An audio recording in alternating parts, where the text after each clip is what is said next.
Bismillahirrahmanirrahim. Assalamualaikum warahmatullahi wabarakatuh. Bid'ah. Tahukah Anda kata bid'ah? Tahukah Anda berasal dari mana sejarah bid'ah itu dimulai? Konon, bid'ah dimulai dari masa sahabat Nabi Umar bin Khattab. Pembahasan kali ini harus dengan pemikiran yang terbuka, jangan yang sebaliknya. Nanti apa yang disampaikan dalam video ini tidak ada nilainya jika Anda salah mengartikannya. Apalagi jika Anda menganggap kami dengan kelompok-kelompok tertentu yang tidak ada hubungannya dengan makna di balik video ini. Terlalu dangkal bila seperti itu, karena kelompok-kelompok eksklusif seperti itu juga ada sejarahnya masing-masing. Kenapa mereka bisa terbentuk? Nah, kembali ke masalah bid'ah. Hal itu banyak disebabkan oleh pemikiran manusia yang senang saling bertolak belakang dengan pemikiran manusia yang lainnya. Tapi, kita tak akan membicarakan kelompok-kelompok tersebut, hanya membahas sejarah yang dititik beratkan pada kata bid'ah. Bid'ah itu seringkali menjadi perdebatan umum kaum muslimin. Banyak orang ribut dan saling bertengkar karena dari kata bid'ah itu sendiri. Padahal bid'ah sendiri bisa dibilang inovasi dalam beribadah, inovasi dalam beragama. Berdasarkan teks yang valid, memang Nabi Muhammad melarang inovasi dalam beribadah karena mengacu pada hadis yang berbunyi, barang siapa membuat suatu perkara baru dalam urusan kami, yaitu urusan agama maksudnya, yang tidak ada asalnya, maka perkara tersebut tertolak hukumnya. Hadis riwayat Bukhari Muslim. Namun ada yang mengatakan tidak sepenuhnya bid'ah itu haram dan jelek. Ada juga bid'ah yang diperbolehkan, bahkan dianjurkan, yang disebut bid'ah hasanah. Lalu siapa orang pertama yang memunculkan istilah ini? Tentu seperti disebutkan tadi adalah Umar bin Khattab. Kalau kita membaca sejarah Umar bin Khattab, pemikirannya memang selalu out of the box pada zaman itu. Salah satu ide rekomendasinya adalah tentang ayat hijab, makom Ibrahim, ayat miras, dan lain-lain. Dan yang tak kalah nyentriknya adalah modifikasi salat tarawih, hingga ia dianggap pionir bid'ah hasanah di era zamannya. Memang banyak bid'ah yang dilakukan oleh Umar bin Khattab, seperti penambahan lafal azan pada salat subuh, dan juga ada yang mengharamkan lelaki muslim menikahi non-muslim dan lain sebagainya.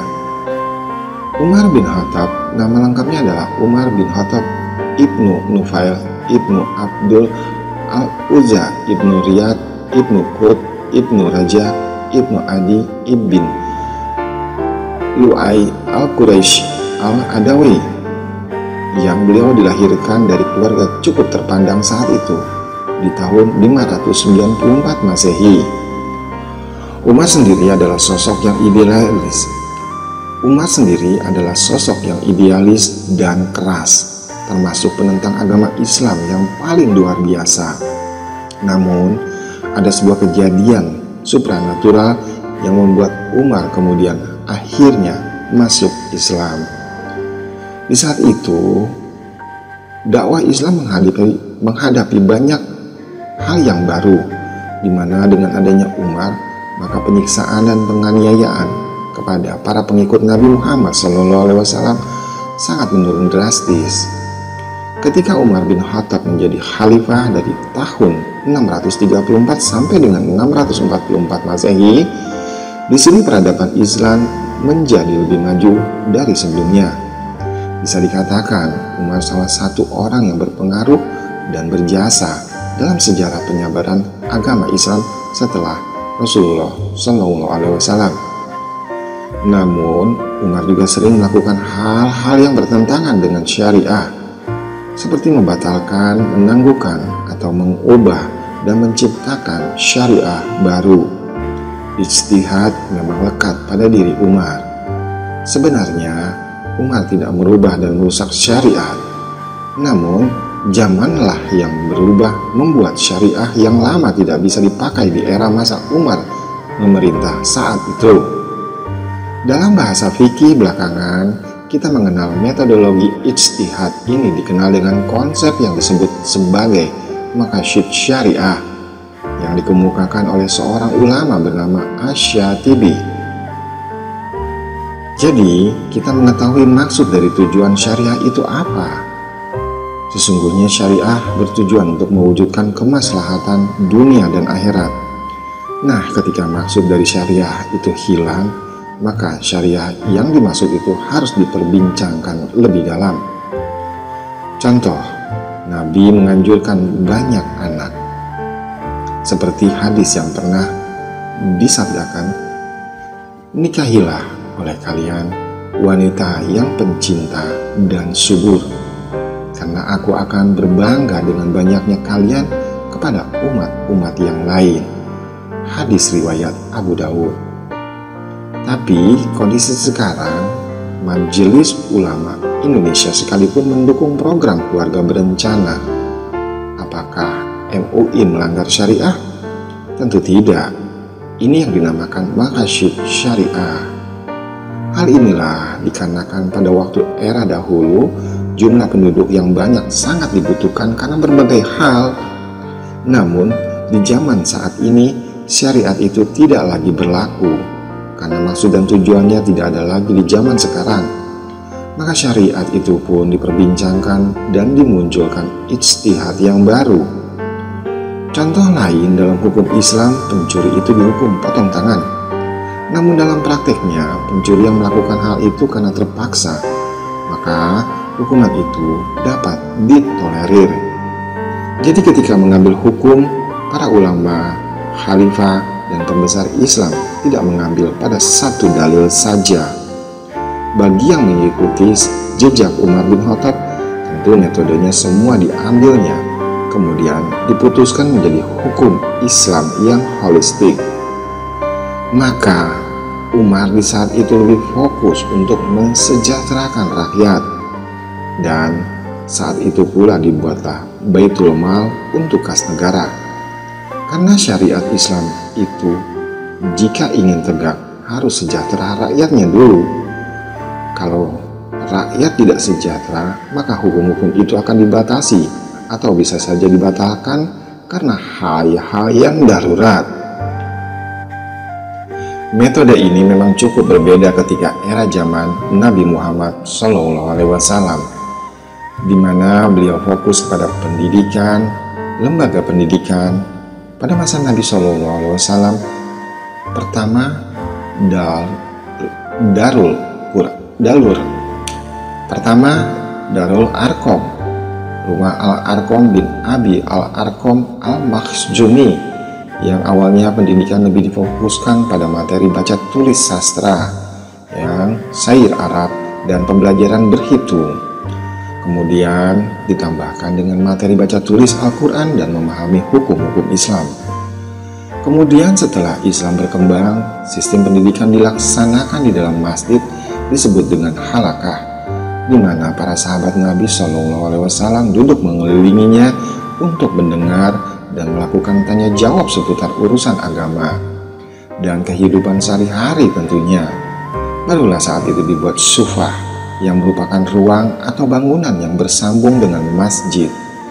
Sufah dapat dilihat sebagai sebuah sekolah karena kegiatan pengajaran dan pembelajaran dilakukan secara teratur dan sistematik. Sedangkan di masa Umar bin Khattab, ketika pendidikan umat sudah stabil, langkah selanjutnya adalah kesejahteraan rakyatnya. Sedangkan zaman sekarang, fokusnya lebih ke hal-hal yang dasar. Kesejahteraan umat Islam nomor sekian yang difokuskan lebih banyak ke masalah seperti jilbab, isbal, dan lain sebagainya, yang hasilnya terlihat banyak umat Islam miskin di mana-mana. Karena korupsi kesejahteraan rakyat dan kesenjangan sosial banyak diabaikan. Yang penting hijab, isbal, jenggot panjang nomor wahid yang harus didahulukan. Dari sinilah Umar bisa dibilang sebagai pendiri ilmu fikih. Fikih Umar adalah pemahaman atau pendapat Umar bin Khattab sebagai khalifah kedua dari Al-Khulafa Ar-Rasyidin tentang hukum suatu masalah. Fikih Umar jugalah merupakan pemahaman di bidang fikih yang muncul pada masa awal Islam setelah Rasulullah SAW wafat.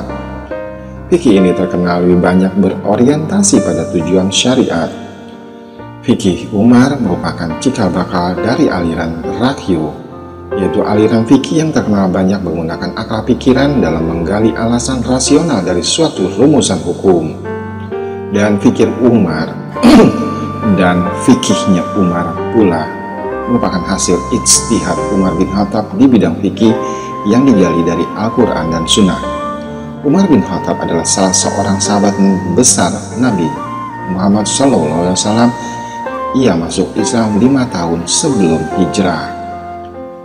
Di Abu Hanifah muncul rumusan pertama ilmu fikih, di mana jalur ilmu itu berawal dari Umar bin Khattab.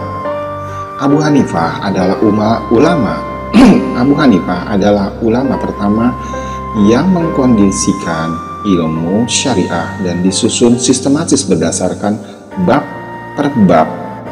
Kemudian diikuti Malik bin Anas dengan menyusun Al-Muwatta, dan belum ada ulama yang mendahului Abu Hanifah dalam hal ini, sebab sahabat dan tabi'in belum pernah menyusun ilmu syariah berdasarkan bab per bab atau dalam buku yang sistematis. Mereka hanya mengandalkan kekuatan hafalan semata. Di zaman Abu Hanifah, dalil itu harus dipahami latar belakang munculnya, bagaimana penempatannya, hubungannya dengan dalil yang lain, dan sebagainya. Jadi terkesan amat sangat rumit sekali. Kemudian dilanjutkan oleh Imam Syafi'i dengan ilmu ushul fikih. Jadi yang memunculkan perdebatan di masa sekarang ketika kita mengambil satu dalil, lalu orang lain mengambil dalil yang lain, lalu dibenturkannya antara dalil dengan dalil karena tidak mengamalkan ilmu fikih. Kalau saja melihat dalil secara holistik, tentu perdebatan itu tidak akan terjadi. Jadi, jika berpikir maqasid syariah, berpikir sebab akibat dari syariah, maka tidak ada lagi saling tunjuk. Itu bid'ah, ini bid'ah, dan mereka bid'ah.